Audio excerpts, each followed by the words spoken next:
Hello, my name is Julius Robert Oppenheimer, and I'm a theoretical physicist that oversaw the Manhattan Project. I'm a native-born American who attended college at Harvard, though I did spend quite a considerable amount of time traveling Europe and other parts of the world. However, once I got my doctorate, I settled down at the University of California, then the California Institute of Technology. It is here where I was recruited for the project. Funded by the United States government and kept top secret, the Manhattan Project, of course, was a code name during World War II for the development of the first atomic bomb and was dedicated to turn uranium into a potential weapon.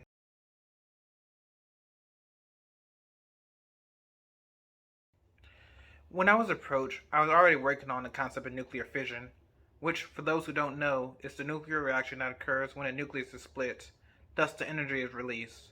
The goal was to use this knowledge to build a nuclear weapon faster than Germany by splitting the atoms of the elements uranium 235 and plutonium 239.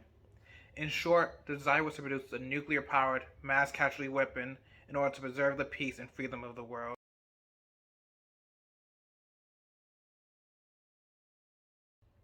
The entirety of the project altogether took place in the United States of America. However, I personally was stationed as director for the Los Alamos, New Mexico laboratory, and there is where the first atomic bombs were built.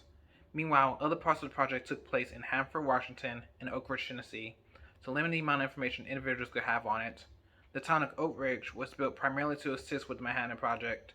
However, the first atomic bomb successfully detonated was located 210 miles south of the Los Alamos location on July of 1945.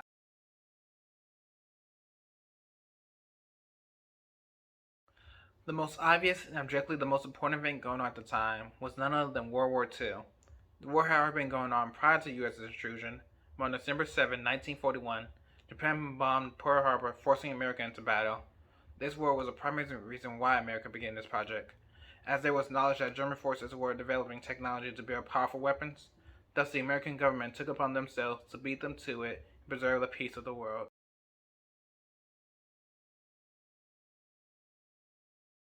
Other scientists involved in the project include Leo Szilard, Hans Bethe, Klaus Emil Julius Fausch, and Glenn Seaborg. First, of course, is Hans Bethe, the man who discovered nuclear fission, and Faust, who doubled as a German spy, thus allowing us to catch up to the German military.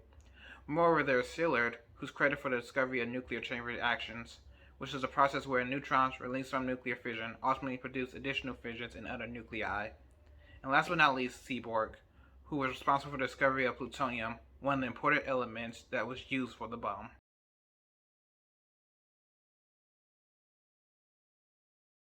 My role in this project was director for the Los Alamos Laboratory, where I was here responsible for the research and design of the bomb, hence the title, Father of the Atomic Bomb.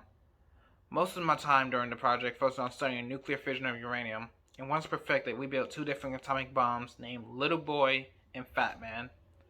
Little Boy was the first ever atomic bomb to be used in a state of war and was used on Hiroshima, while Fat Man was dropped slightly after at Nagasaki.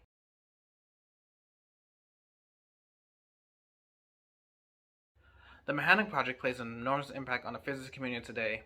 A few positives of our research include the launch of a war into a nuclear era and the advancement of technology to create things such as chemotherapy and nuclear energy. Meanwhile, it was the birth of nuclear weapons, which ultimately led to an arms race in the Cold War, not to mention the death of the scientists and civilians who were at Hiroshima and Nagasaki at the times of detonation.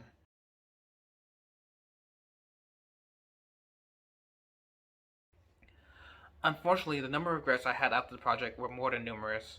When working on it, I immediately understood the true power it would hold, one that trumped all weapons mankind had ever dreamed of before. Originally, I thought that maybe it'd be given to the military for control, but in time I realized that maybe it was too much, even for them, and that a separate organization ought to be responsible for it, one that would never benefit from using it, and would minimize the number of casualties. I resigned my position at Los Alamos at the war's end and took work to Princeton, but still predicted that technology would grow and destruction over the ages would become larger and larger, especially with the H-pump becoming more popular, which I opposed with all my might.